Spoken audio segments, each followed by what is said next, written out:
My name is Folabi Esan. I'm a partner with Adlevo Capital. And what does Adlevo Capital invest in, Folabi? Adlevo is the premier private equity firm investing in technology-enabled businesses. These are companies that are using technology to deliver service, as opposed to being deep technology creation companies. And what are the companies that you've invested in? So far, we've made 4 investments. The first one was in IntoSwitch with Helios Partners, and then we've also invested in Rancard, in Paga Tech, and finally, and most recently, in Solo. Give me some sense of what each of those companies is about.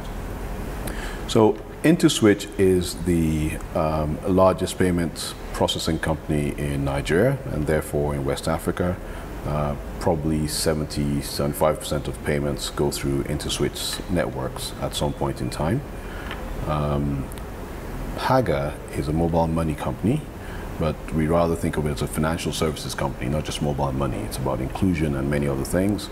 Rancard provides a very robust platform for value-added services in the mobile space.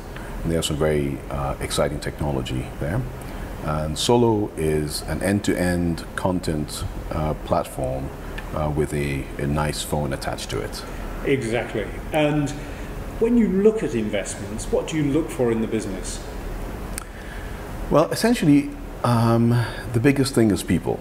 And you know, people say this. We say this all the time, but I think it really comes. What do you mean by people there? Well, we have really superb management teams in each of these companies, and this strength comes to play again and again when we talk to new companies and when we interact with the companies we've already invested in.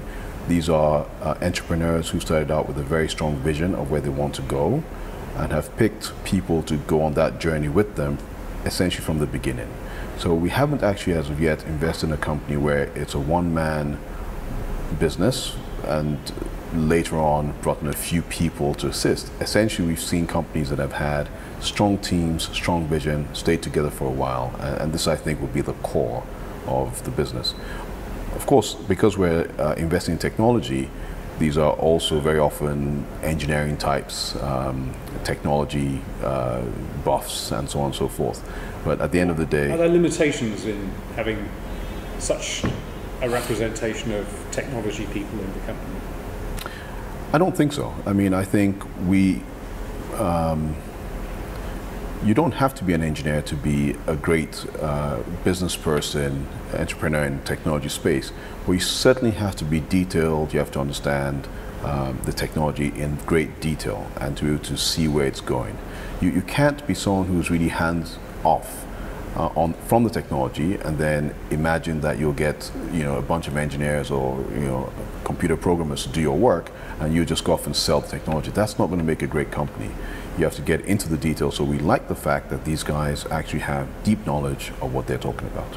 And what sort of turnover level do you look for, and what's your exit strategy? In terms of the kinds of companies, the size, at what level do we invest? We have investments at different stages. So we can do, and we have done, early stage investments where the companies are pre-revenue. They haven't actually made any money at all. Some of them are essentially ideas, but we have a limit to what we can do, what we will do in that bucket. Then we have late stage investments. So again, a company like IntoSwitch would be an example there. These are companies where essentially they're very mature, they work in a big mature market, and they're doing extremely well. And then we have the third bucket, which would be expansion stage, which is our sweet spot. And these companies are doing, they're either already having some revenue, okay, or they're maybe 1 year to becoming profitable or break even.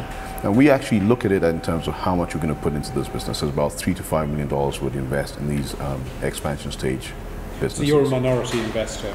Typically, we hold a minority share, yes. And you go in with others, or? We have actually invested with others on practically Yeah, on all our deals, right? So we get invited in. It's an interesting thing because of the focus that we have on technology-driven businesses. Many generalist funds don't have that focus, and therefore they value the fact that Adlevo can bring a kind of rigor to understanding how the entrepreneur is thinking, understand the technology, give an idea as to the trajectory of that technology, and also bring a network that cuts across several continents, the United States, China, India, Africa, to bring skills to the table. So that's valuable. And what's your deal flow like? How many things are you seeing and how interesting are they?